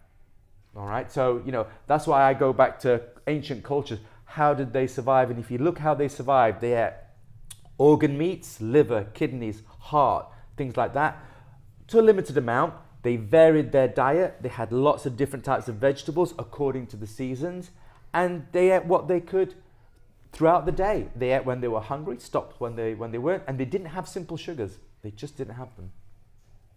Mind-blowing stuff, mate. I'm really getting a lot of stuff out of this. Jesus. So yeah, people got to be training. They've got to have a good nutritional plan, week in, week out, for them and their family. Avoid grains. Avoid abusing one type of food a lot. I think, going back to the meat thing again, I think what I was reading as well, that people eat steak every day, and then what happens is you have obviously problems from that. I'm going to try out what you said about me, because I'm doing this pescatarian thing at the moment, but I have a lot more shellfish and see how I feel, and I'm going to report back to you. Obviously, smoking and drinking, they're obviously toxins, and over time that can cause some serious repercussions. So if anyone's going to do it, completely minimise it, obviously try and abolish it altogether. Is there any last bits of advice that you can give to anyone? You just reminded me with that. Above all, be kind to thyself. Okay? Because the biggest mistake that people make is they go on this health binge. Maybe they've never trained. Maybe they've never had a diet. Maybe they drink. Maybe they smoke. Maybe they do other things as well. So I've had some clients where they were clinically obese to the point where they were going to have their stomach, stapled. They were going to have the diversion and everything else. What I'd do with them is I'd say, okay, what I want you to do is to drink 3 liters of water a day. Importance of water is key, yeah? Yeah. That would take hours. 3 liters of water a day, and you're going to walk around the block with me.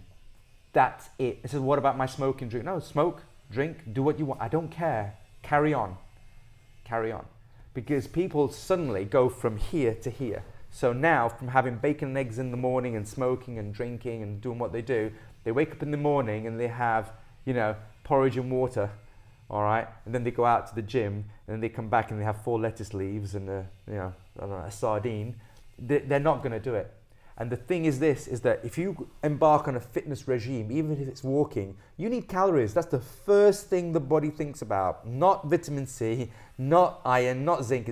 Do you have enough calories? So when people go on this health thing, they drastically reduce the calories. Well, what happens? Your metabolic rate drops very, very quickly. That's why you're lethargic when you drop your calories like this. And then they try and train. Then they get sick. That's why they do 4 weeks. Yeah.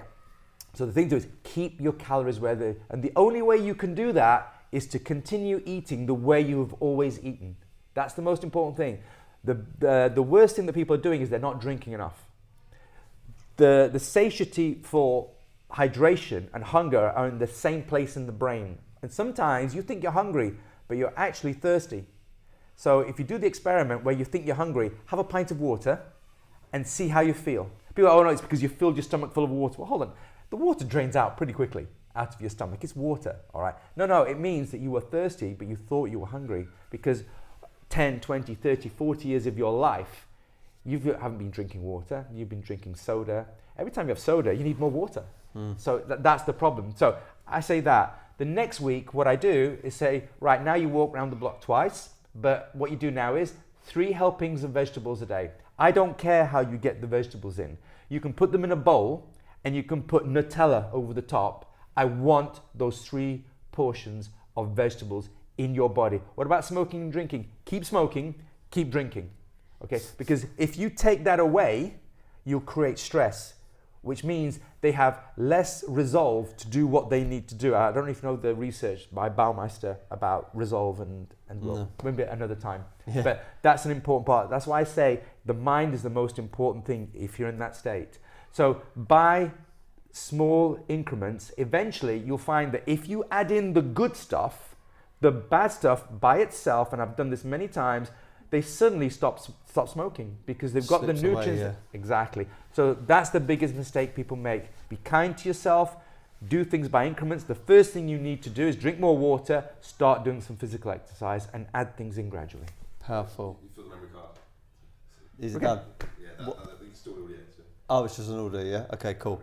All right, the last thing I say to any of my guests is so at the end of my podcast, I always say, be happy, never content. The reason why I say that is because I believe being happy is a state of mind. Of course, we're going to think anxiety, depression, all these kind of things every so often. It's normal. Them feelings are there to serve us and guide us and, everything else. But I think generally speaking, you can be embodied with a feel-good factor if you choose to.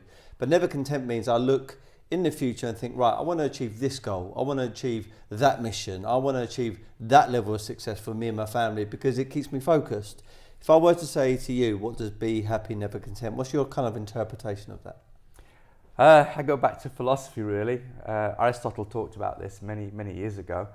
And he was talking it as excellence. He described it as excellence. And he described excellence as a habit. So the whole notion of happiness for someone like him would be silly. Like you're saying content. And what he's saying is that you can't decide to be happy. You can't. You can never do that. But what you can do is you can choose what you're doing, like you said. So when you're doing something constructive, something with meaning, you'll find you become happy. Perfect. And that's the way to excellence. And that's why, virtue, people don't know what virtue means. Or they associate it with Victorian values for women. But actually the word virtue comes from man, because vir means man in Latin. Okay. And it was the manly virtue of a Roman warrior, because you were born a male, you have to become a man in war.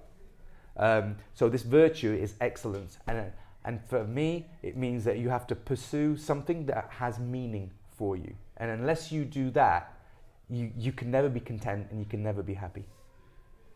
Good stuff, mate. Thank you very much for your time, mate. Welcome. And it's been a pleasure. People want to find you. Obviously, your training Ollie Edwards. Big shout out to him. Best of luck, mate, for your fight coming up. This podcast is going to come out in a couple of weeks' time, and I'm looking to see all the explosiveness. They can find you on your Instagram, which is... Can't remember. All right. It's Peter something. Peter Marcasciano. Yeah. I'm sure you'll find it. Yeah, cool. And that's about it. Thank you very much. Thank God you. bless. Thank you.